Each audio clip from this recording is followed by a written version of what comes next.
Yo, what is going on, guys? We are back today for another war in the high tier pushing series. Today we're on war number 10 of the season. Only have 2 left after this, which is pretty crazy. It's been going by so fast.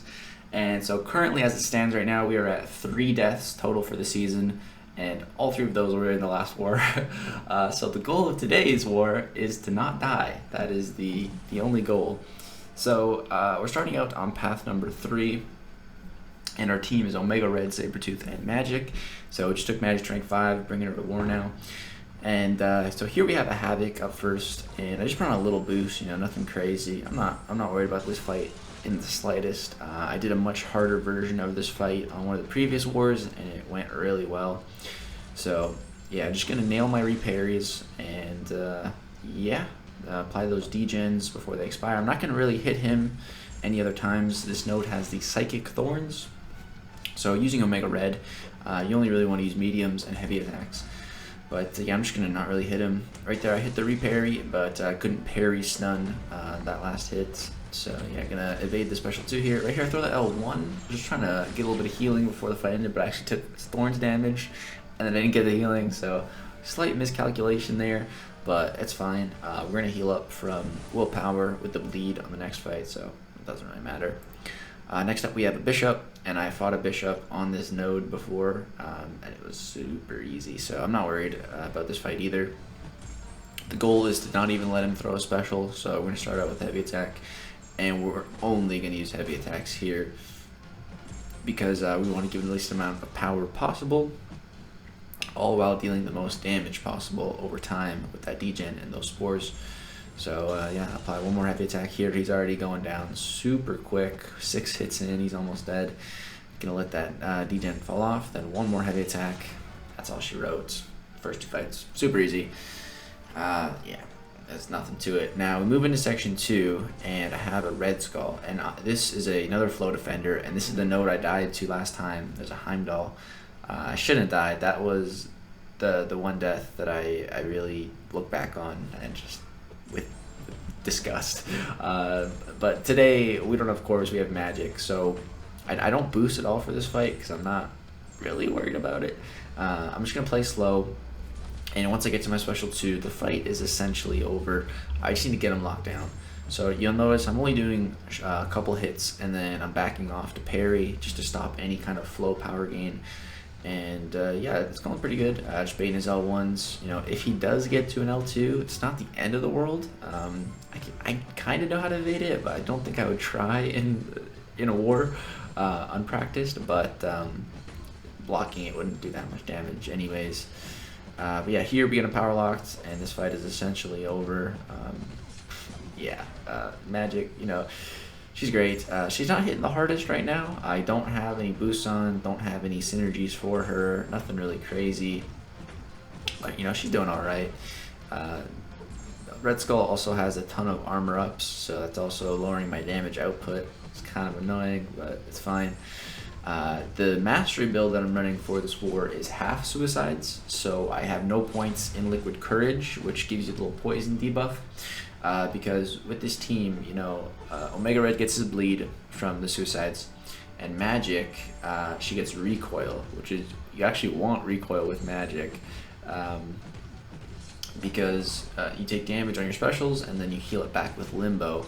But if you have the poison mastery, it reduces your healing by, I believe it's like 30%, something like that, and so you still take damage from the recoil, you don't heal it all back. But if you don't have that poison and you have the recovery mastery, you can actually net a positive healing from recoil, which is really cool. So yeah, and so this war, I originally only had those 3 fights, and I was like, TTT, to Taters, I'm like, no mini bosses this war, and he's like, nope. I was like, okay, I kind of wanted some. I saw a Korg, a Mr. Sinister, a Mojo mini boss. I wouldn't have mind fighting. And he's like, scratch that, you have a mini boss. I was like, cool, expecting it to be Korg or Mojo or Mr. Sinister or something. And he's like, Sim Supreme, counter tactics, stun immune. It's like, oh,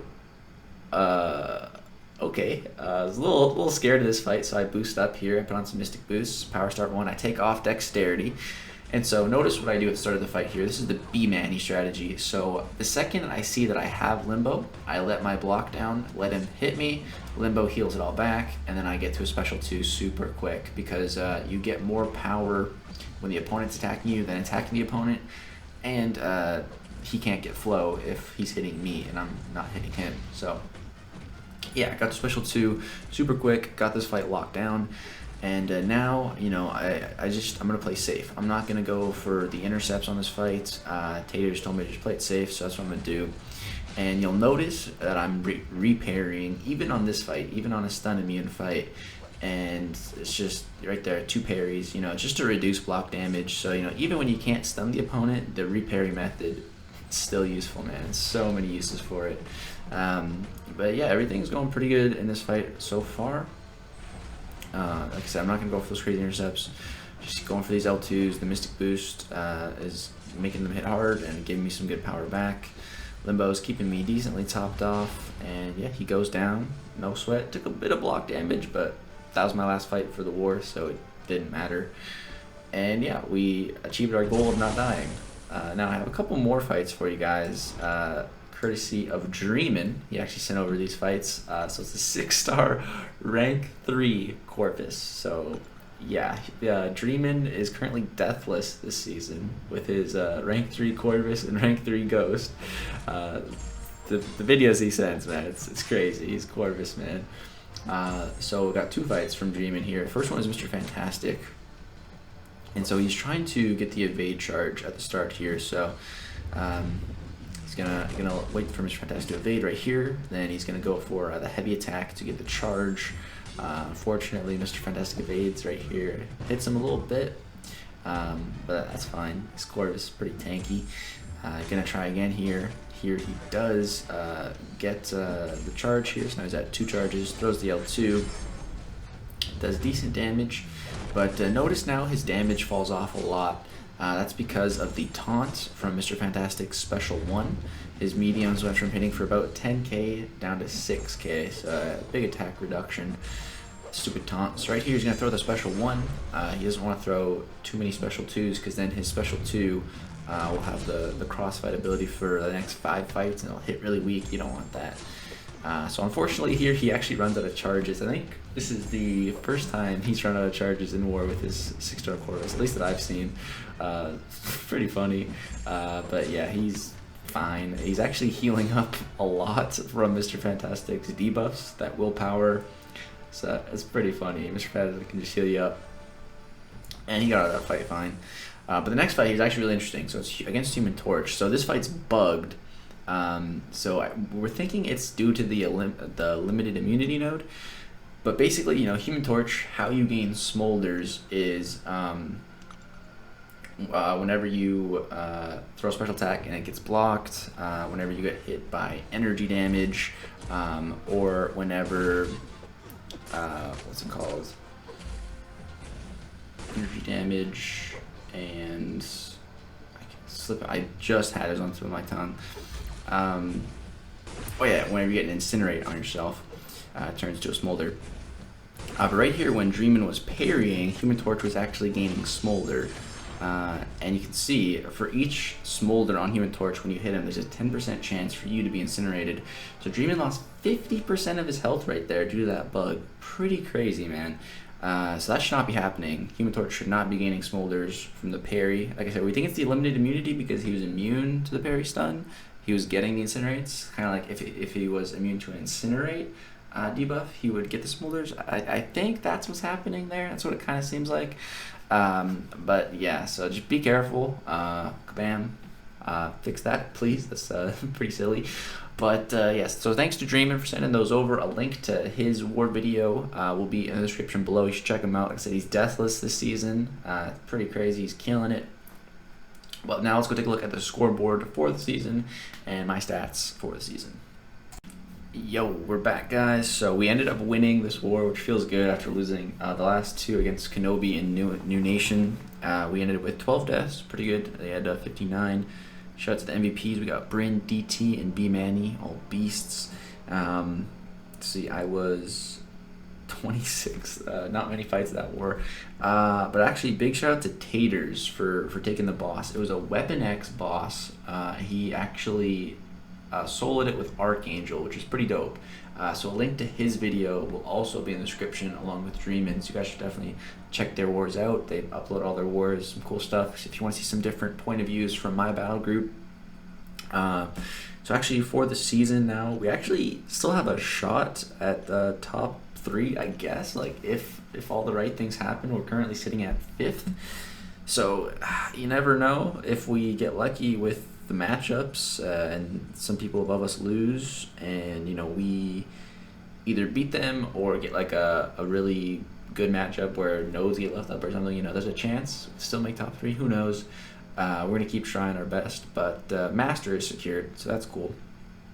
But now if we hop over to the spreadsheet, I am currently sitting at 40 kills, 3 deaths, 93% solo rate, 50 true difficulty or total difficulty rating, 1.64 solo rate bonus. I lost my solo rate bonus after dying. My power rating is 47.77, which is okay, I think. I think my best stat is the TDR, this one right here, true difficulty rating per fight. So it's a 1.24. So I think Tater said that's like 7th highest in the alliance. So that just means like how difficult your fights actually are. So like 1.24 is pretty difficult. 1.2 is difficult. 1.3 is extremely difficult. So 1.24, that's about right in the middle. So yeah, overall I think I'm doing pretty good this season. It's just if that one war didn't happen, I'd be feeling so much better about it. But still feeling good about it. I'm on par to match one of my best seasons.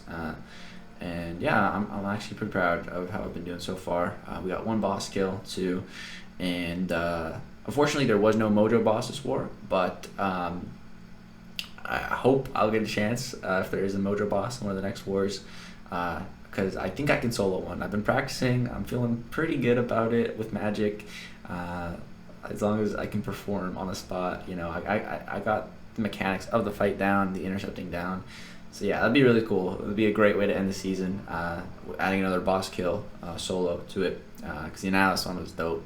But yeah, that's going to do it for this war video, guys. Hope you did enjoy. Again, links to Dreamin' and Taters will be down below. Thank you guys so much for watching. Peace out.